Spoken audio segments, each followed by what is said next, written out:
according to Buddhism, again, going back to the point, believes our true nature, our human beings and every beings, their true nature or true goodness nature is compassion, kindness nature,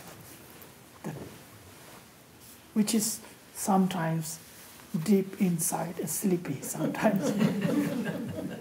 Resting, too much resting there. So which is waking up.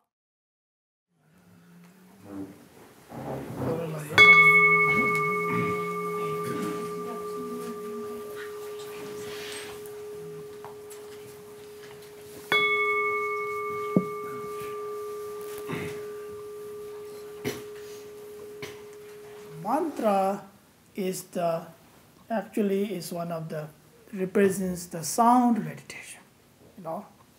It has many different levels, different types of practices according to Tibetan Buddhism. As a mantra is more teachings of the tantric, the Vajrayana, we call the Vajrayana teachings, that mantra. And the Sutrayana doesn't have the mantra actually, it doesn't really do that according to tradition. Mantra tradition is a tantric and a Vajrayana practice time. So that is also helpful, the sound meditation. This one, mantra actually means protect of the mind. The symbol of what it means. Mantra. The man is the mind, tra is the protect of the mind. That's the whole, actually the goal, the whole purpose of meditation actually. Protect of the mind, again, does not mean there is no thought, there's no past, and no present, just completely away from there. No. The protect of the mind, it simply means beware. Beware about the thoughts, beware about the thoughts. Doesn't destruct it by any other emotion. Doesn't let go by the emotions, particularly not negative emotions. So that's called protect the mind. So therefore, mantra is very interesting meditation practice, one of the sound. Particularly, you can listening sound like a singing bowl, that also works. And more affected by your own sound. Your own sound, saying mantra yourself, then it generates more energy in the mind and the body. That generates all the energy in the mind and the body. So that heals, that vibrates inside the body and mind, then easy to relaxing mind. As that's also beneficial for the mantra. That's a whole. The mantra has many, many different types of practices, different way of meditation there. This mantra is called the compassion mantra, Om Mani Padme Hum, which is called the compassion mantra, which has a 6 syllable actually. We sometimes Tibetan call the 6 syllable mantra, which means compassion mantra. So which 6 syllable means Om Mani Padme Hum. So that's a 6 syllable. So that's called the 6 syllable compassion mantra. So the very simple understanding, there's many ways to explain this mantra's meaning. This mantra is in the Sanskrit language. Om Mani Padme Hum is the Sanskrit language. They're written on the Tibetan sometimes when you write, and you can write in a Sanskrit way, English way, different ways, but originally this Om Mani Padme Hum language is the Sanskrit, very old language, which Buddha was beginning teaching on the Sanskrit language. All the teaching was Sanskrit language and Pali. That's the history says that, So the mantra Om starts most of the time mantra starts syllable Om. Syllable Om has 3 syllables actually. It has 3 syllables. 3 syllable Om means A, O, Ma. Has a 3 syllable. 3 syllables comes together, union, whatever comes together, then syllable Om. The syllable Om represents actually, the symbolize the enlightenment, their body, speech, mind. These 3 syllables.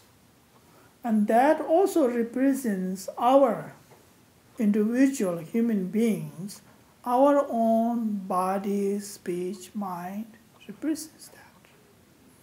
And so therefore syllable, that syllable means the represents of the enlightenment, their energy of the body and mind. Then the reciting syllable Om, that manifest, that brings the energy. So that's why sometimes we practice syllable Om different ways, in a Tibetan way, or the Sanskrit ways, the Indian way, different melodies that do different ways. So it has many, many different meanings too. So syllable Om. So Mani in Sanskrit, Mani means here jewel, the wishful feeling jewel. The meaning of the word. Mani means wishful feeling jewel. The wishful feeling jewel is what it represents here is the wisdom. The wisdom represents, wishful feeling means in order to fulfill our desires. Who fulfill desire? The wisdom. So the wisdom represents, and the wisdom has many types of wisdoms they are talking about. And according to Buddhism, traditional, or according to Buddhist teaching, the wisdom in this case means wisdom of the emptiness, to realizing everything, the true nature, true nature of everything, phenomena, their true nature is emptiness.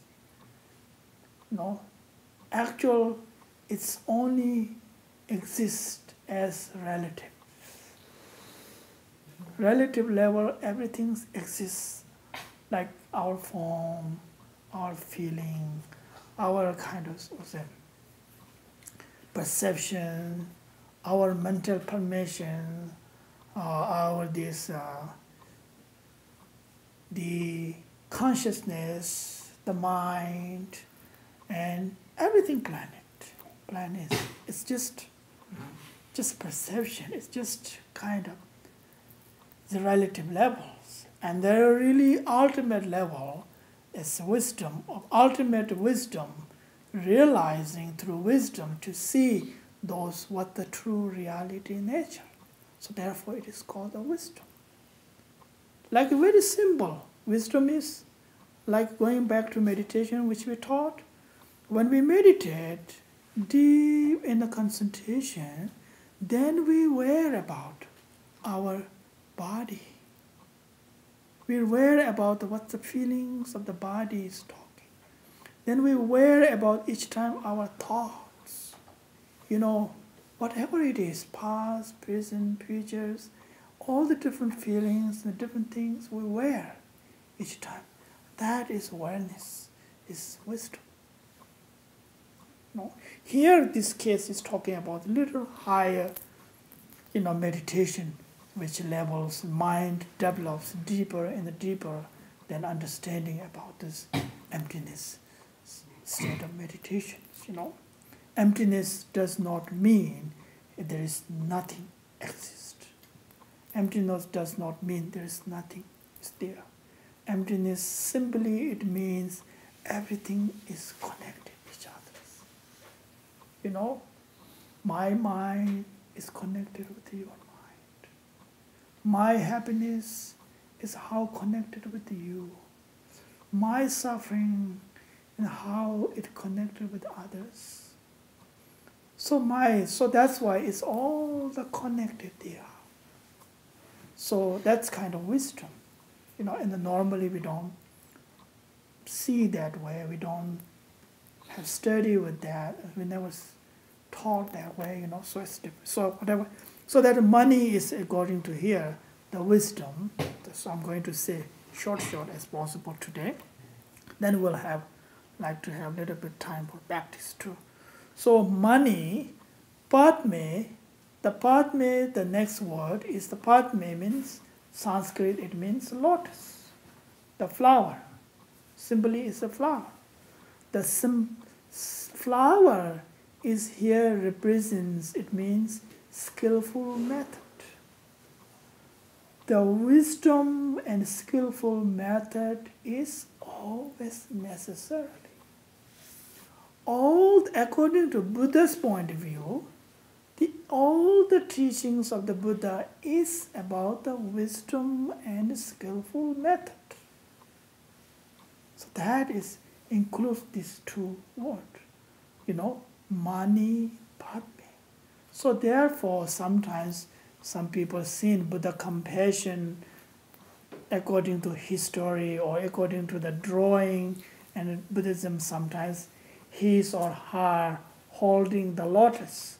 That means the lotus represents skillful methods, and his or her in the picture and sometimes holding the jewel at the heart.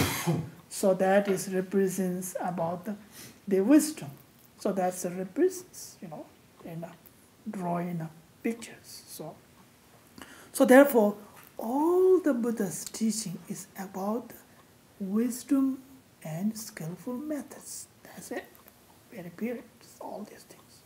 So there's skillful means there's many different types of skill. Like in going back to skillful, what this means, skillful meditation means concentration. We're talking about that. It's about the skillful.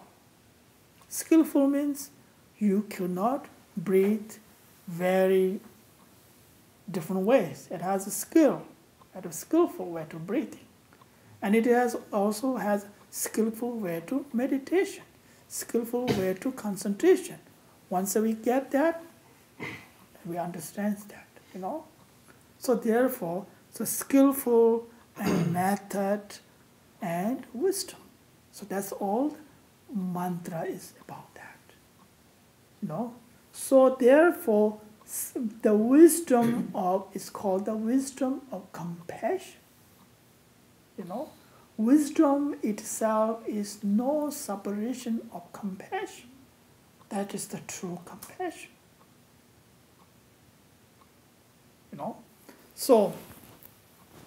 So what is simple? It means wisdom of compassion means the compassion has many types of there. Actually, that's another subject which we're going to talk tomorrow. But simply, I'm going to point out here, which we taught early. The compassion means when we meditate. Another way, one type of compassion is when we meditate, deep in the meditation, then certain thought rises. Any thought, past, present, future, any feeling rises. Soon as you're aware that thought, then that thought dissolves. Realizing that through wisdom, then thought is disappear. Another way of saying, thought is one of the dispels. So that is true compassion. One of the interesting compassion practices. So like example for thoughts of feelings of uncomfortable, of like anger. The anger rises soon as your meditation or sitting meditation or up the cushion meditation, all the working time meditation, you have many types of meditation. When you're realizing You saw it, you experience it, then as soon as it disappears. So that is wisdom, compassion.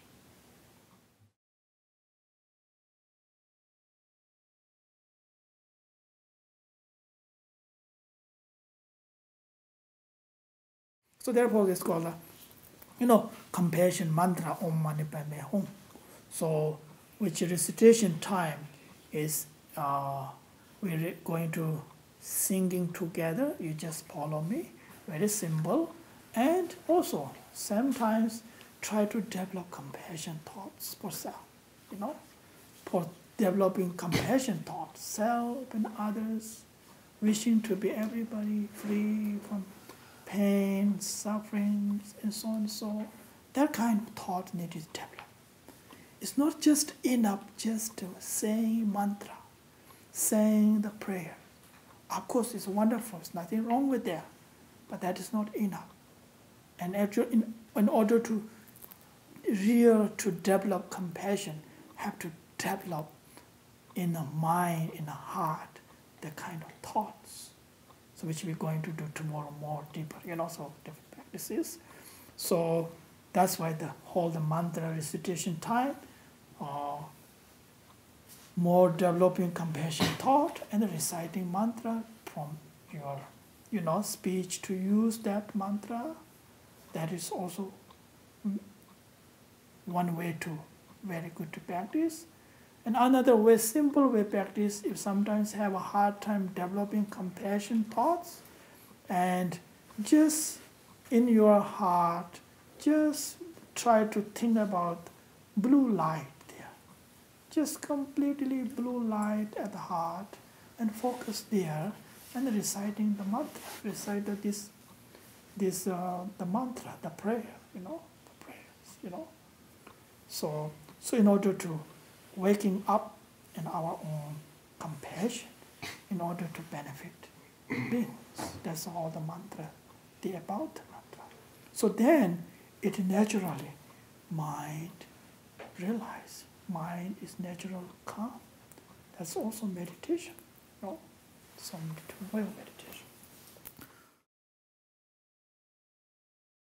Om Mani Padme Hum.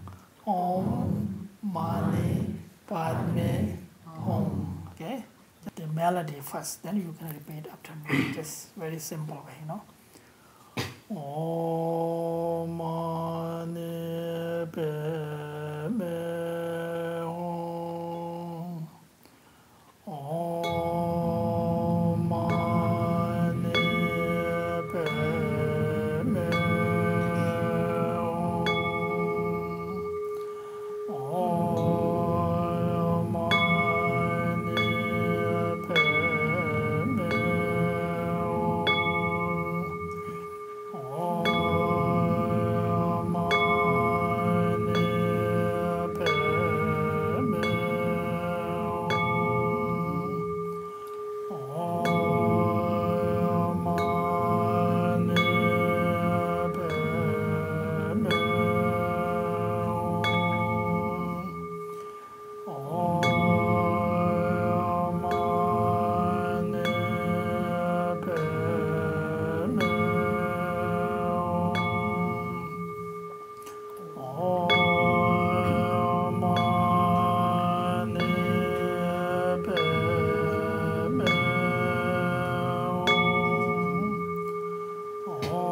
Om